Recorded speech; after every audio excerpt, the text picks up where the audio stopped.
Macy's issuing a stark warning of weak holiday sales, sending the stock plunging. Shares were down nearly 18% yesterday.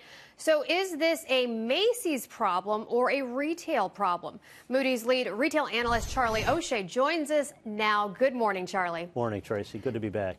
So I want to ask you now, Macy's chief executive said that the holiday season began strong, particularly during Black Friday, Cyber Week. And then what happened? What happened to sales? I think a lot of retailers got caught up in the early promotion cycle. I think that we had Amazon come out early, we had Walmart come out early. They're in this pitched battle for market share, and both of those companies were promoting early and often. And it's hard for any other retailer to compete with that. And one of the things that I think that we all need to be mindful of is the fact that during the holiday, we put out a 5 to 6% sales forecast at Moody's, and we didn't expect a lot from the department stores. We expected it to be driven by the Walmarts, Amazons, Targets, Costco's, Best Buys of the world. And both Costco and Target so far have posted really strong numbers for the holiday. So then is this a Macy's problem? Is this a mall problem? Were people not going to the malls?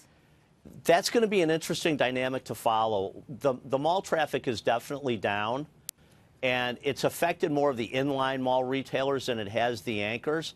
I think from Macy's perspective, and Christina Boney, our department store analyst, put a piece out on this yesterday, I think there were a few one-off issues going on with Macy's during the holiday. They had some fulfillment issues, and they got caught, again, they got caught early with promotions. And when you promote early, you don't leave a lot to do later in the season. And the most important week is obviously the week before Christmas. And at that point, you want to be selling more goods closer to full price than having to discount to clear inventory. And that's always a problem for retailers. So you think they shouldn't have been offering all of those discounts right out of the gate? Was that kind of where they went wrong?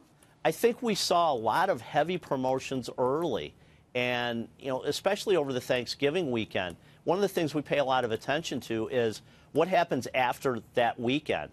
You know, if you're 60 off that weekend and then you're 70 off right after, you've got a problem. If you're, say, 40 or 50% off over the weekend, and then you can drop down to 30, your promotions were effective over the weekend. And we saw several retailers, and, you know, I'm not going to name them all because there were several that were promoting heavier after Black Friday.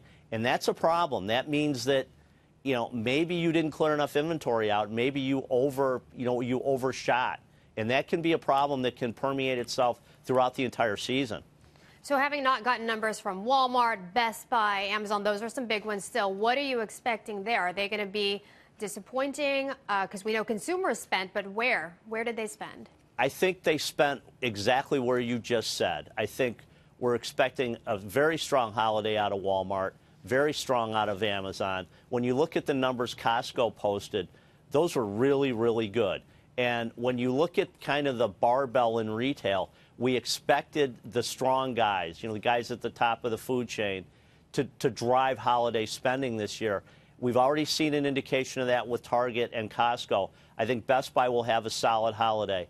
And I think Amazon and Walmart will be, you know, probably the top two performers this holiday. Very good. Thank you, Charlie, for joining us this morning. Thanks, Tracy.